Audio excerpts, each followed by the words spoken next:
Hundreds of Cleo policyholders packed the New Covenant Baptist Church last evening, anxiously awaiting an update on their funds. It's a contentious issue that's been ongoing for more than 6 years now. And as C.S. Gatterly tells us, the patience of many of those policyholders has worn thin. Diane Crawford Fernander is one of thousands whose policy remains in limbo. With no job and deteriorating health, she says it's becoming harder to keep up with the monthly payments. I'm a sick woman. I have an oxygen tank. I have asthma, I have heart condition, and everything else. So you know what it's like for me? It's rough. I get to oxygen tank. They're $25 to fill every 2 weeks. So give me my money back if you only know nothing for me. Kimball Wood, a police officer by profession, is the sole breadwinner for his family, and he's concerned about what's going to happen as he nears retirement. But there were policyholders that shared the view of Regina Johnson, who remain hopeful and are waiting patiently for the day she will be paid. I took up a pension plan with Cleo, also my wife's life insurance and my personal life insurance with them. I was of the opinion that at my retirement on the police force, I would get a pension from them also after paying for over 18 years. My daughter and myself, we've been there from umpteen years. She's blind now, and whenever they give it to me, I'd appreciate it. Monday's meeting came just days after Prime Minister Perry Christie announced in Parliament that policyholders can expect payments soon. Being a policyholder himself, spokesman for the group Bishop Simeon Hall says he understands their plight all too well.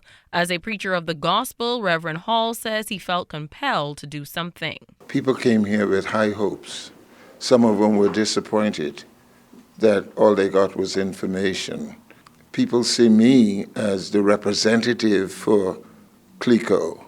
I'm not. I'm a policyholder. But I don't mind to stand with 13,000 people as a preacher is my calling. Wherever pain is, it is my calling to be there.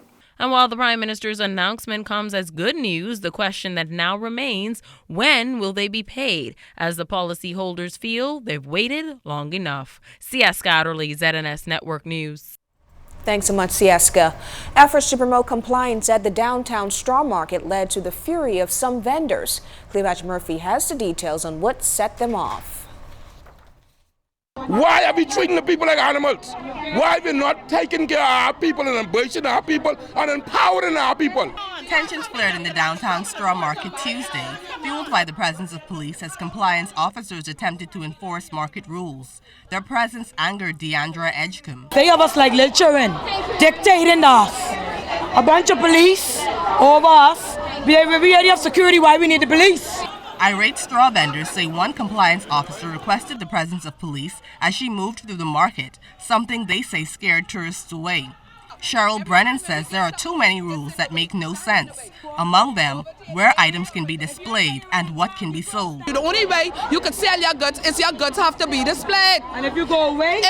When you go away in them stores, they get them big bid, they get them shop. Sometimes you tripping over the things where they want their things selling, they have them on display. President of the Straw Vendors Advancement Association, Celestine Enius, was also upset by the police presence, saying vendors are not criminals and demand respect. She also says rules dictating what they sell will affect sales. They say they want 80% straw inside of here. They have about 16 new shops just open up with no souvenir. So when they get the license to sell the souvenirs, where that leave us? Straw Market Authority Chairman Kevin Simmons was unaware of what had been going on in the market. He says compliance officers were conducting routine checks and explained the police presence. Police, in the effort to clean up Woods Rogers Wharf, just walked through the market and they were not invited to walk with the vendors. But I made to understand that because the amnesty period had expired, some of the vendors are uneasy and uncertain as to what has happened. Let me just say for the record, the vendors can register at any time they so choose. Simmons says he understands that vendors who may owe outstanding fees may be anxious and misinformation is circulating, but the authority is not in the business of disrespecting vendors. Cleopatra Murphy, ZNS Network News. Well, bus drivers were also up in arms today over route changes. Chairman of the Public Transportation Representatives, Harrison Moxley, says a year after the bus stop at the entrance of Royal Bank downtown was relocated, congestion has increased and revenue for bus drivers has dipped. The bus stop was relocated to Frederick Street and came with much uproar from those drivers. It impacted bus routes 1, 7, 8, 16A, 21, and 21A. Moxie says it's been a year of adjustments, and he highlights additional concerns. At the Hoffer bus stop, we also have some complaints by bus drivers of harassment by the police trying to man the area, not allowing them sufficient time for passengers to disembark and get on board the buses. So that is a concern that we're looking into. And so we are seeking to speak with the relevant authorities in that area so that we can, have an understanding so that we can be able to find an amicable solution to it all. Now, last year, officials from the Road Traffic Department cited security concerns for Royal Bank as the reason behind the move. Moxie says they made some suggestions to road traffic and transport officials who responded by adding additional bus stops. He also encouraged bus drivers to adhere to road safety rules and asked the public to do its part as well. We also want them to consider that the buses, that they should actually get to the bus stop when waiting for the buses. We have a major challenge in the Market and Princess Street bus stop, on that stop there, where people stand like on the light to get over the hill.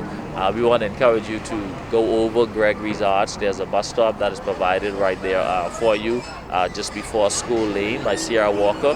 Not to congregate in that area because it creates a huge temptation for the buses, to stop in that area coming off of the light and blocking traffic. Truancy is another concern in the public school system. According to Chief School Attendance Officer Alonzo Strawn, the problem persists at both the primary and high school levels. He says during the 2014-2015 academic school year, over 1,600 students in some 14 schools posed a problem. During the previous year, the number was down to about 900. At the end of the day, the parents are ultimately responsible for their children. And I believe that we need to make some amendments to some of the laws that we have, because we would have parents sometimes that you would call them, you make contact with them, and they refuse to report to the school, to this office or wherever they're supposed to go. In the event that that happens, I feel that we need some stronger laws in place to make it, place them before the courts and make it mandatory that they attend, parenting classes and whatnot. It's being done to a small extent, but it's only being done after a young person has committed a criminal offense. Strawn is of the view that there is a direct correlation between truancy, absenteeism, and crime. Crime went up last year, but attendance also, went downhill last year as well. And like I said, we have there's a lot of statistics that support that there is a connection between poor attendance, dropout, and criminal activity. I saw a report from the Majesty's prison. I think the name has changed now, but there were just over 300 young men in remand, and they range between the ages of 18 and 21. And most of those young men who are on remand, and they do represent the majority of persons at Her Majesty's prison, those 18 to 21, they presented absentee problems when they were at school. Local farmers sharpening their skills. An organic agriculture workshop opened here in New Providence this morning.